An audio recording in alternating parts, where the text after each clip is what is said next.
Praise Lord, church. Praise the Lord. Hallelujah. Wishing you a happy Mother's Day. I welcome Sister Pranita, who has consented to come to share God's word. I welcome both brother and sister. Praneetha గారికి వాక్య సందేశము అందించేదానికి మన కొరకు ఈ రోజు వచ్చిన ప్రణీత గారికి ప్రత్యేక వందనాలు తెలియజేస్తూ ఉన్నాను. See, Mother's Day recognizes mother and motherhood, as well as their positive contribution towards their families and society. మరి తల్లుల దినోత్సవము ప్రత్యేకంగా తల్లులముగా మరి గృహానికి ఎంతో మరి బాధ్యతాయుతంగా పనిచేస్తూ ఉన్నాము. Actually, it was established by a US lady called Anna Jarvis, who celebrated by holding a memorial service to honor her mother. మరి ఈ యొక్క మాతృ దినోత్సవాన్ని యుఎస్ లో ఉన్న అన్నా అనే సిస్టరు తన తల్లి జ్ఞాపకార్థము ప్రారంభించింది. Later it came up as a day to acknowledge the hardships of a mother. మరి తన యొక్క జీవితంలో తల్లి జీవితంలో జరిగిన ఆ శ్రమ దినాల్ని జ్ఞాపకం చేసుకుంటూ ప్రతి సంవత్సరము మరి ఇది ఆచరిస్తూ ఉన్నారు. So every year, second Sunday of the month of May is celebrated as Mother's Day. ప్రతి సంవత్సరము మే నెల 2వ ఆదివారాన్ని మాతృ దినోత్సవంగా మనము దీన్ని జరుపుకుంటూ ఉన్నాం. So let's meditate Psalm 139. Psalm 139. కీర్తన 139 మనము ధ్యానించుకుందాం. This psalm can be divided into 3 parts. ఈ కీర్తన 3 భాగాలుగా మనం ధ్యానిద్దాం. Verses 1 to 6 speak of God knows. మరి ఇక్కడ 1 నుంచి 6 వచనాలు దేవుని యొక్క జ్ఞానం గురించి మరి మనం తెలుసుకుంటాం. Verses 7 to 12 God is with me. 7 నుంచి 12 వరకు దేవుడు మనతో ఉన్నాడు. And 13 to 18 God made me or God created me. 13 నుంచి 16 వరకు దేవుడు నన్ను ఆయన నిర్మించిన విధానం. These 3 divine attributes are dealt with: omniscient, omnipresence and omnipotent. మరి ఈ 3 దైవికమైన విషయాలు మనము దేవుని యొక్క జ్ఞానము, మరి ఆయన అపారమైన శక్తి, ఆయన సర్వవ్యాపిగా ఉన్న దాన్ని మనకు తెలియజేస్తూ ఉన్నాయి. That means God's knowledge, God's presence and God's power. మరి దాని అర్థము దేవుని జ్ఞానము, దేవుని యొక్క శక్తి, ఆయన అంతటా వ్యాపించి ఉండడం. Here David begins his psalm by calling to the Lord. ఇక్కడ దావీదు ఈ కీర్తనని ఆయన్ని పిలుస్తూ ఆరంభిస్తూ ఉన్నాడు. The word Lord in Hebrew means Yahweh. మరి ప్రభువా అనే దాన్ని హిబ్రూలో యాహ్వే అన్న పదము మనం వాడతాం. When Moses asked his name, the Lord told, I am who I am.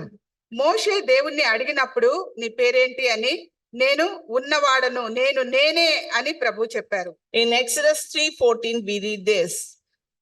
నిర్గమకాండము 3:14 మనం దాన్ని చదవచ్చు. See, God knows all about our activity. మన దేవునికి మన గురించి అన్ని సంగతులు తెలుసు.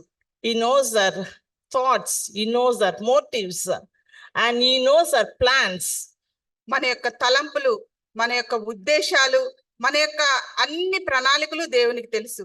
There is nothing that we see or we do and what we think that God does not know. ఏది కూడా దేవుడు చూడకుండా, దేవునికి తెలియకుండా మనం ఏమీ చేయలేము. Yes, there is nothing to surprise our Lord. మరి దేవుణ్ణి ఏది కూడా మరి ఆశ్చర్యపరచదు. Can we surprise God? దేవుణ్ణి మనం ఆశ్చర్యపరచగలుగుతామా? No, not at all. ఇప్పుడు అలాగా చేయలేము. And verse 2 we read, Thou knowest my thoughts.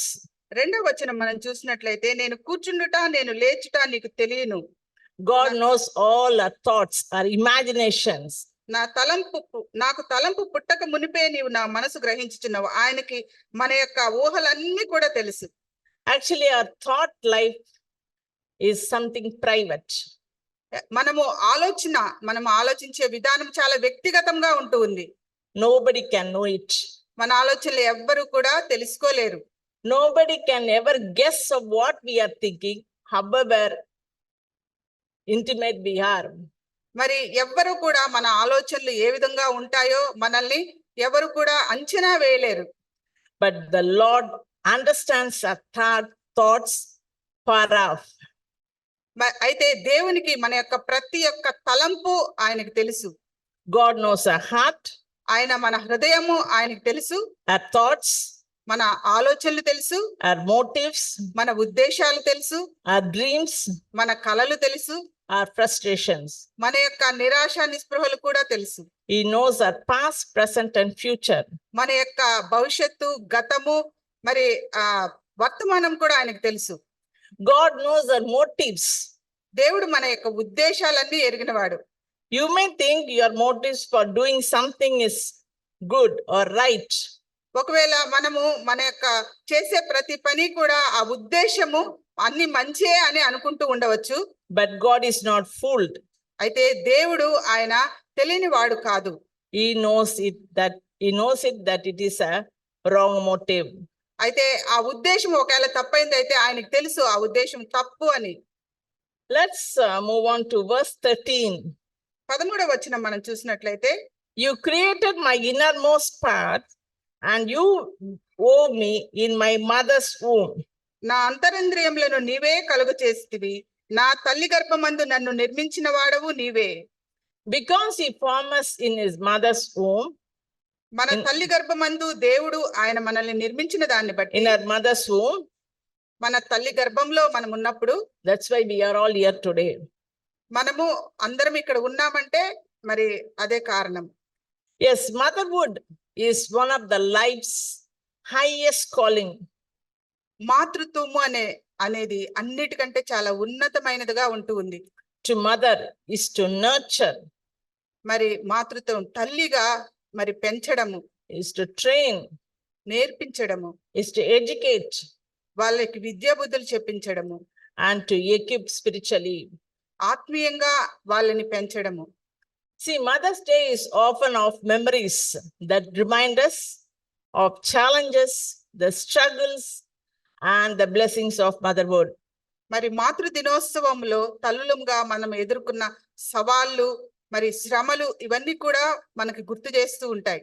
We'll see few mothers in the Bible, మరి పరిశుద్ధ గ్రంథంలో నుంచి కొంతమంది తల్లుల్ని మనం చూసినట్లయితే, like Sarah, the mother who waited. మరి సారా తల్లి అయ్యేదాని కొరకు ఆమె వేచి ఉన్న స్త్రీగా ఉంటుంది. Hagar, the mother who endured. మరి హాగరు ఆమె శ్రమ భరించిన స్త్రీగా ఉంటుంది. Jochebed, the mother with a plan. మరి యోకేబెదు మంచి ప్రణాళిక కలిగిన స్త్రీ తల్లిగా ఉంటుంది.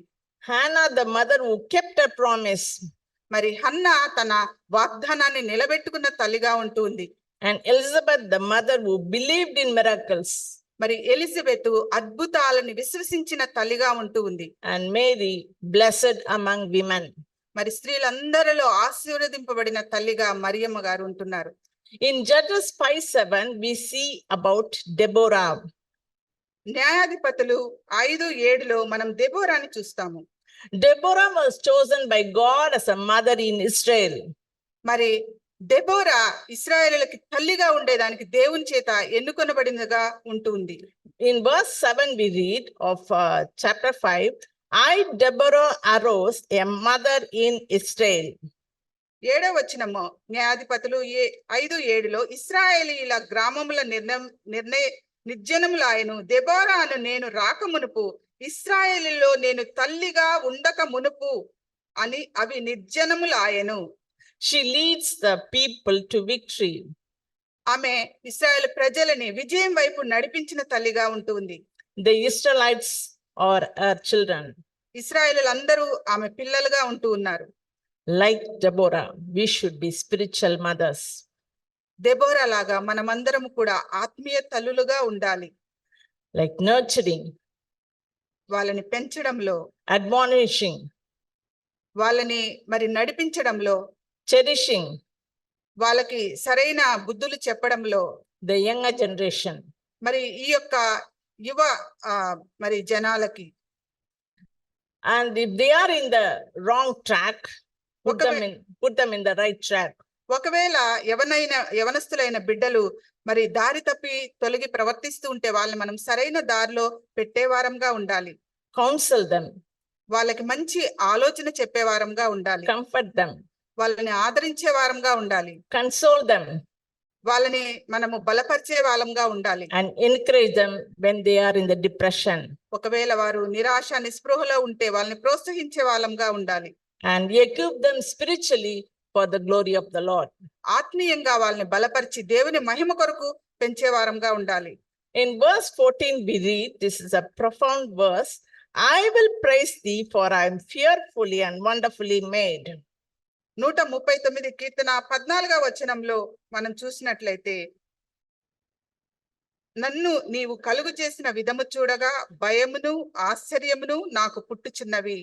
God's wonderful works should overflow into praise. మరి దేవుని అద్భుత కార్యాలను బట్టి మన హృదయము మరి కృతజ్ఞతాస్తుతులతో ఉప్పొంగాలి. Each of us is uniquely designed, created in his own image. మనలో ప్రతి ఒక్కొక్కరము కూడా ఒక ప్రత్యేకంగా ఆయన స్వారూప్యంలో ఆయన నిర్మించుకున్నాడు. If you take for example humans, ఉదాహరణగా మరి humans మానవులముగా are the supreme creation of God. దేవుని యొక్క సృష్టిలో ఉన్నతమైన వాళ్ళముగా నరులు ఉంటూ ఉన్నారు. They set apart వాళ్ళు ప్రత్యేకించబడిన వారు from all the elements. మరి ఈ యొక్క భూమి మీద ఉన్న అన్నిటికంటే మరి ప్రత్యేకమైన వారుగా నరులుంటూ ఉన్నారు. The vegetations, మరి అన్ని కూరగాయలు అన్ని విషయాల్లో, and animals, జంతువులు, and even from angels. మరి దేవదూతల కంటే కూడా. Yes, in Ephesians 2:10 we read, for we are his workmanship, created in Christ Jesus for good works which God prepared beforehand that we should walk in them. మరియు వాటి యందు మనము నడుచుకొనవలెనని దేవుడు ముందుగా సిద్ధపరిచిన సత్క్రియలు చేయుటకై మనము క్రీస్తు యేసునందు సృష్టింపబడిన వారమై ఆయన చేసిన పని అయి ఉన్నాము. Fearfully, the word in Hebrew is yar. Y-A-R-E. మరి హిబ్రూ పదము యార్ అనే దానికి భయము పుట్టించే విధానము అని అర్థం ఇస్తూ ఉంది. And so it's being translated into fearfully. మరి ఇక్కడ మనకు అనువాదంలో చూసినట్లయితే నీవు నన్ను కలుగు చేసిన విధముగా భయమును ఆశ్చర్యమును అని మనం చూడవచ్చు. What is this type of fear? మరి ఎటువంటి భయము ఇది? This fear is like the sense of awe and astonishment. మరి Awesome. సంతోషంతో అద్భుతమైన దాన్ని చూసినప్పుడు కలిగే భయము. Each of us is crafted by God in his image to do what? To do his will, to do his purpose. ప్రతి ఒక్కలము కూడా ఆయన స్వరూప్యంలో ఎందుకు నిర్మించబడ్డాము అంటే మంచి సత్క్రియలు చేసే దాని కొరకు. Every single person is a masterpiece of God. ప్రతి ఒక్క వ్యక్తి కూడా దేవుని చేతిలో ఆయన యొక్క యజమానుడు మరి వాడుకునే పాత్రలుగా ఉంటూ ఉన్నాం. We are all God's masterpiece. Amen. మనమందరము కూడా యజమానుడు వాడుకునే పాత్రలుగా ఉంటున్నాం. మీరు నమ్ముతున్నారా? Amen. Imagine there are billions and billions of people in this planet. మరి ఒకసారి ఊహించుకోండి, ఈ యొక్క భూమి మీద ఎన్నో కోట్లాది మంది మరి మనుషులు ఉంటూ ఉండగా, but there is no one else with the same fingerprint as each of us. మరి ఏ ఒక్కరికి కూడా మన యొక్క ముద్రలు వేలి ముద్రలు ఒకటేగా ఉండవు. Because we are God's masterpiece. ఎందుకంటే మనము ఆ యజమాని చేతిలో అద్భుతమైన పాత్రలుగా ఉంటూ ఉన్నాం. Here David is praising God. ఇక్కడ దావీదు దేవుని స్తుతిస్తూ ఉన్నాడు. What is the opposite of praise? మరి స్తుతించడానికి వ్యతిరేకమైనది ఏంటి? Criticism. మరి విమర్శించడం, condemning others, ఇతరులను నిందించడం, degrading others, ఇతరులను తక్కువ చేసి మాట్లాడడం. But we should always praise him, honor him, thank him for all the blessings we are receiving. అయితే మనమైతే ఆ విధంగా ఉండకుండా ప్రతి ఒక్కదానికి దేవుడు మనకిచ్చిన ఆశీర్వాదాలను బట్టి స్తుతించే వారంగా, కృతజ్ఞతాస్తుతులు చెల్లించే వారంగా ఉండాలి. We should praise the Lord for the gift of life the Lord has bestowed upon us. మరి దేవుడు మనకిచ్చిన జీవాన్ని బహుమానంగా మనకిచ్చిన దాన్ని బట్టి దేవుని మనం స్తుతించాలి. the gift of life. మరి ఈ జీవము, ఈ జీవితము Praise should be always in our mouth. మరి మన యొక్క నోటిలో ఎప్పుడు కూడా స్తుతులే ఉండాలి. As we sing this chorus, with my hands lifted up and my mouth filled with praise. మరి నా చేతులు ఎత్తి నా నోటితో మరి స్తుతులు నిండుగా నీకు స్తుతిస్తాను అని. So our mouth should be always filled with praise. Hallelujah. మన నోరు ఎల్లప్పుడూ కూడా స్తుతులతో నింపబడి ఉండాలి. Let's see the last two verses. Search me, O God, and know my heart. Try me and know my thoughts. See if there be any wicked way in me. Lead me in the way everlasting. ఆఖరి రెండవ చరణాలు మనం చూసినట్లయితే 23-24. దేవా, నన్ను పరిశోధించి నా హృదయంను తెలుసుకొనుము, నన్ను పరీక్షించి నా ఆలోచనలను తెలుసుకొనుము. నీకు ఆయాసకరమైన మార్గము నా యందున్నదేమో చూడుము, నిత్య మార్గమున నన్ను నడిపింపుము. We sing this song, Search me, O God, and know my heart. మనము ఈ పాట పాడతాము, నన్ను పరిశీలించుము, నా హృదయము ఎరుగుము అని. This song was written by an American evangelist by name James Edwin. మరి ఆ యొక్క పాట జేమ్స్ ఎడ్వర్డ్ అనే అమెరికా సువార్త గాయకుడు రచించినది. James Edwin wrote many hymns, many songs, and many books. James Edwin ఎన్నో కీర్తనలు, పాటలు, పుస్తకాలు కూడా ఆయన రచించారు. And he was influential in Campus Crusade for Christ. మరి క్యాంపస్ క్రూసేడ్ ఫర్ క్రైస్ట్ అనే ఒక మిషన్ ని కూడా ఆయన స్థాపించారు. Like David, మరి దావీదు వలె we need to pray to God, మనము దేవుణ్ణి ప్రార్థించే వారంగా ఉండాలి. to examine our heart and mind.